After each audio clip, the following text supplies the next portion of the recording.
Hello दोस्तों, आप सभी का हमारे चैनल स्टडी रूप एजुकेशन में एक बार फिर से स्वागत है। आज के इस वीडियो में हम भारत के भूगोल पर आधारित कुछ महत्वपूर्ण एमसीक्यू पर चर्चा करेंगे।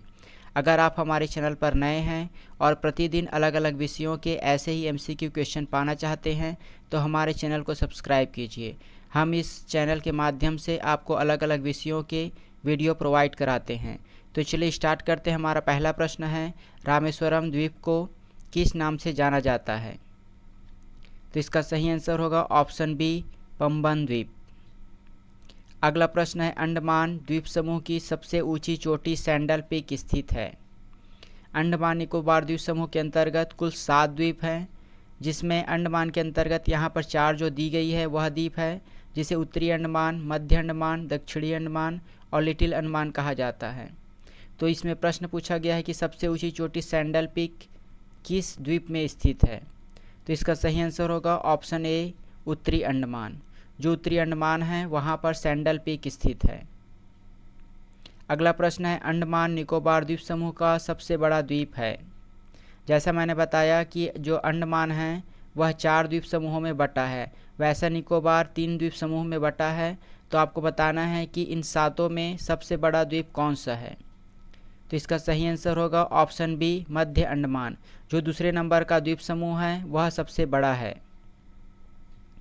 अगला प्रश्न है, अंडमान निकोबार द्वीप समूह की राजधानी पोर्ट ब्लेयर स्थित है।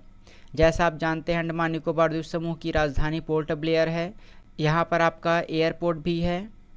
तो आपको बताना है कि यह किस द्वीप पर स्थित है। तो इसका सही आंसर होगा ऑप्शन सी, दक्षिण अंडमान। जो तीसरे नंबर का द्वीप है वहाँ पर पोर्ट ब्लेयर स्थित है। अगला प्रश्न है, किन 2 द्वीपों के बीच दक्कन पास बनाया गया है? तो इसका सही आंसर होगा ऑप्शन सी, दक्षिणी और लिटिल अंडमान के मध्य में दक्कन पास बनाया गया है। अगला प्रश्न है, 10 डिग्री चैनल किन 2 द्वीपों के मध्य स्थित है? तो इसका सही आंसर होगा ऑप्शन डी, लिटिल और कार निकोबार। इसे याद रखने की आपको एक ट्रिक बताता हूँ। जैसा आप जानते हैं कि i10 एक कार है, ठीक है। तो i10 जो है एक लिटिल कार है। लिटिल मतलब छोटा और एक प्रकार का कार है, और यहाँ पर है 10 डिग्री। तो इस रिलेशन को याद रखिएगा। i10 एक छोटा कार है, मतलब लिटिल कार है। 10 डिग्री चैनल इनके मध्य में पास होती है। अगला है, अंडमान निकोबार द्वीप समूह का दक्षिणी द्वीप है। तो इसका सही आंसर होगा ऑप्शन डी, ग्रेट निकोबार। जैसा मैंने बताया कि अंडमान निकोबार द्वीप समूह में कुल 7 बड़े द्वीप हैं, उसमें से जो ग्रेट निकोबार है वह अंतिम 7वां द्वीप है। अर्थात यह हमारे देश का सबसे दक्षिणतम और अंडमान निकोबार द्वीप समूह का दक्षिणी द्वीप है। अगला प्रश्न है, भारत का दक्षिणतम बिंदु इंदिरा पॉइंट किस द्वीप में स्थित है? जैसा हमने अभी पढ़ा कि ग्रेट निकोबार जो है वह अंडमान निकोबार द्वीप समूह का सबसे दक्षिणी बिंदु है। अर्थात भारत का जो दक्षिणी बिंदु इंदिरा पॉइंट है वो यहीं पर स्थित है। अगला प्रश्न है, निम्नलिखित में से कौन सा भारत का ज्वरीय बंदरगाह है? तो इसका सही आंसर होगा ऑप्शन बी, कांडला। कांडला जो है गुजरात में स्थित है और यह भारत का ज्वरीय बंदरगाह है। इसके अलावा यह भारत का पहला मुक्त बंदरगाह है, और इसकी विशेषता की बात करें तो इसे दीनदयाल बंदरगाह भी कहा जाता है। अगला है, गंगा सागर किस नदी के मुहाने पर स्थित है? तो इसका सही आंसर होगा ऑप्शन डी, हुगली नदी।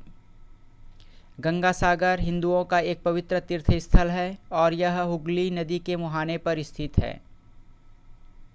अगला प्रश्न है, निम्नलिखित में से कौन भौगोलिक रूप से इंडोनेशिया के सुमात्रा द्वीप के सबसे निकट है? तो जैसा आप जानते हैं कि भारत का जो दक्षिणतम द्वीप है वह है ग्रेट निकोबार, और ग्रेट निकोबार इंडोनेशिया के सुमात्रा द्वीप से सबसे निकट में स्थित है।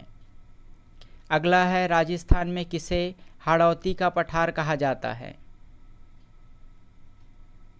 तो इसका सही आंसर होगा ऑप्शन सी, मालवा का पठार। मालवा का पठार को राजस्थान में हाड़ौती का पठार कहा जाता है। अगला प्रश्न है, भारत का रूर प्रदेश किसे कहा जाता है?